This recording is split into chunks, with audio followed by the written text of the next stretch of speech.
Banda. Shalom, peuple de Dieu. Shalom, les enfants de Dieu. C'est moi, le serviteur de Dieu, les biblistes de l'éternel Dieu. Je me nomme au nom du révérend Trésor Kazadi. Je suis venu aujourd'hui pour donner conseil. C'est aussi une exhortation en même temps. Je suis venu pour conseiller les enfants de Dieu, pour exhorter les peuples de Dieu sur un sujet que nous appelons la jalousie. Alors, le Seigneur Dieu m'a mandaté aujourd'hui pour conseiller son peuple, pour conseiller ses enfants sur la jalousie. On va parler aujourd'hui comment éviter la jalousie. Comment éviter la jalousie? Je pense que ça peut scandaliser beaucoup d'entre vous, mais après avoir été scandalisé, je pense que ça va aider beaucoup à la fin. Alors, comment éviter la jalousie? C'est plus simple que de l'eau à boire. Ce n'est pas un devoir difficile, c'est trop simple parce que le Saint-Esprit m'a donné les secrets que je vais vous communiquer, qui va aider beaucoup d'entre nous pour éviter la jalousie. Alors, nous avons remarqué qu'il y a souvent beaucoup de problèmes qui se créent dans notre communauté chrétienne, voire même dans les églises. Aujourd'hui, nous avons constaté qu'il y a beaucoup même de séparations, beaucoup de querelles, voire même au sein de l'église. Il y avait beaucoup qui travaillent ensemble. Aujourd'hui, vous allez les voir, X qui s'en va à gauche et Y qui s'en va à droite. Lorsqu'ils vont se croiser dans la rue, ils ne vont même plus se saluer. Tout ça, pourquoi? Parce qu'il y a eu des jalousies. Il y a eu des problèmes, des querelles entre eux. Alors, le Seigneur Dieu m'a envoyé aujourd'hui pour aider les enfants de Dieu, pour aider son peuple, pour qu'ils sachent comment éviter la jalousie. Alors, c'est plus simple que de l'eau à boire. Pour éviter la jalousie, les premiers points que je vais vous communiquer, il ne faut jamais perdre ton temps en regardant la vie des autres. Ça, c'est le premier point qui va t'aider à éviter la jalousie. Parce que lorsque tu perds ton temps pour contrôler la vie des autres, pour surveiller les autres, pour savoir tout sur la vie des autres, que tu le veuilles ou pas, ça va t'entraîner dans la jalousie. Tu vas devenir jaloux ou jalouse envers les autres. Pourquoi? Parce qu'à force de vérifier, de contrôler, de vouloir tout savoir sur ce qu'ils font, lorsque tu vas remarquer qu'ils ont ce que toi tu n'en as pas, ils ont ce que toi tu ne peux pas avoir, ça va t'entraîner dans la jalousie. Tu vas devenir jaloux, tu vas devenir jalouse envers les autres. Et lorsque tu vas devenir jaloux ou jalouse, ça va te pousser plus loin. C'est pour cela aujourd'hui nous constatons qu'il y a des empoisonnements. Il y a beaucoup qui s'empoisonnent aujourd'hui. Il y a beaucoup qui s'entretuent. Il y a beaucoup qui ont des problèmes très graves à cause de la jalousie. Alors je vous ai donné les premiers secrets qui sont aussi les premiers points pour éviter la jalousie. Ne perds pas ton temps en regardant la vie des autres, en contrôlant la vie des autres, en surveillant la vie des autres. Parce que tu es là tout le temps. Tu vas sur les Facebook, sur les comptes des gens, tu vérifies, ah, elle a publié quelle photo. Tu vas sur les WhatsApp dans le statut, tu vérifies qu'est-ce qu'il a publié, qu'est-ce qu'il a fait aujourd'hui. Mon frère, ma soeur, si tu perds ton temps en faisant cela, ça va te rendre jaloux, ça va te rendre jalouse, ma soeur. Et lorsque tu vas devenir jaloux et jalouse, c'est toi qui vas souffrir après. Parce que la jalousie fait souffrir aussi.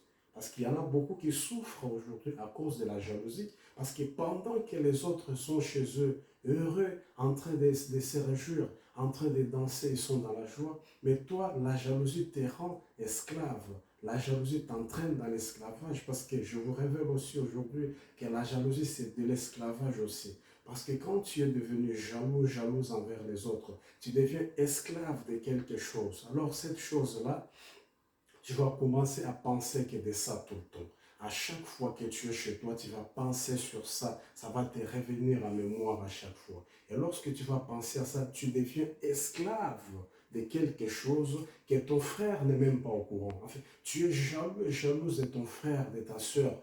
Lui, il n'est même pas au courant. Elle n'est même pas au courant. Mais toi-même, tu es là dans ton coin en train de te rendre esclave sur les inutilités. C'est pour cela que je vous conseille. Je vous exhorte, moi, les révérends, serviteurs de Dieu, Trésor Kazadi, le Seigneur m'a envoyé vers vous pour vous aider comment éviter la jalousie. Les premiers points, il ne faut jamais perdre votre temps en contrôlant la vie des autres. Si tu vois ton frère ou ta soeur prospérer, dis seulement gloire à Dieu et ça va t'aider. Ne cherche pas à aller plus loin, ne cherche pas à aller au détail pour tout savoir comment il a fait. Ça va te rendre jaloux.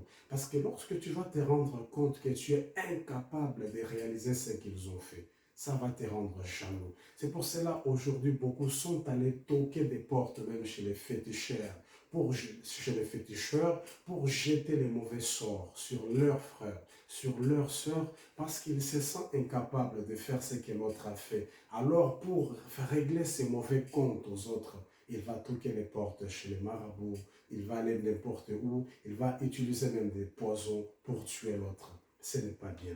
Donc la seule chose à faire pour éviter la jalousie, il ne faut pas perdre ton temps pour contrôler la vie des autres. Ça, c'est le premier point. Le deuxième point aussi, qui peut aussi t'aider à voir la jalousie, il faut éviter la pauvreté dans la vie. Comment éviter la pauvreté dans la vie? Alors, c'est plus simple que cela. Il faut travailler.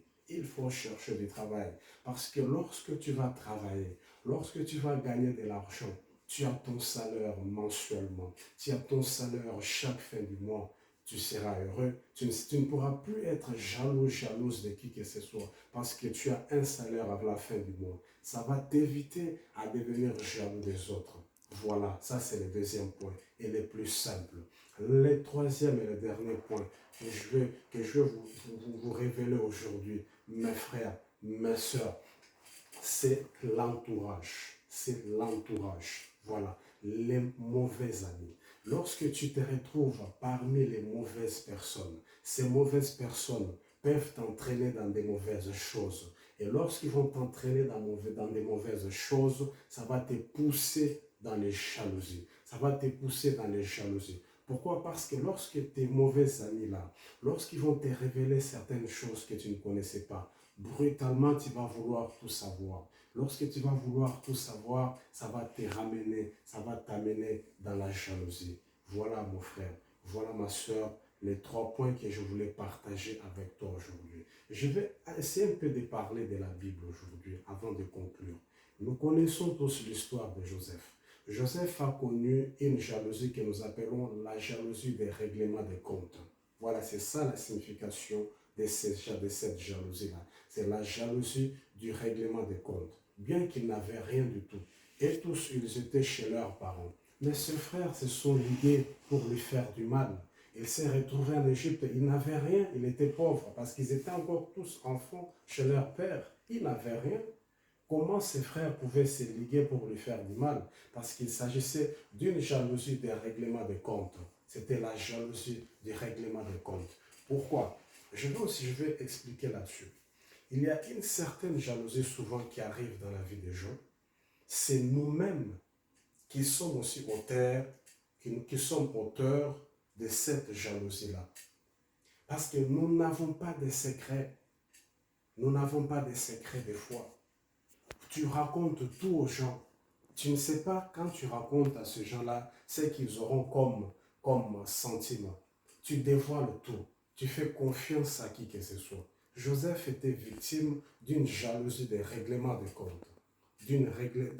D'un règlement de compte, excusez-moi. Joseph était victime d'une jalousie d'un règlement de compte. Ses frères voulaient régler son compte juste par rapport au songe, alors qu'il n'avait rien du tout. C'est pour cela, le Seigneur Dieu m'avait envoyé aujourd'hui devant vous, son peuple, pour vous aider comment éviter la jalousie. Si les frères de Joseph avaient fait semblant de ne pas tout le temps penser à ce que leur frère Joseph leur disait, ils ne seraient pas arrivés là où ils sont arrivés. Tout ça parce qu'ils ont tellement passé leur temps de penser que c'est là tout le temps dans leur mémoire. Ah, Joseph nous a dit ça. Un jour, il va devenir chef. Il va gouverner sur nous. Ça leur a rendu jaloux. Voilà les 3 points que j'avais voulu partager, que le Seigneur m'avait envoyé vers vous. Je serai toujours là pour parler de tout ce que le Seigneur me dira, parce que je suis votre frère. Je suis le serviteur de Dieu. Le Seigneur m'a mandaté pour parler de lui à son peuple. Merci Seigneur. Merci Père, parce que tu avais voulu que moi, ton serviteur, je puisse parler à ton nom, à ton peuple, Seigneur. Merci de nous avoir donné la force et le courage de parler. Je te rends grâce, Seigneur.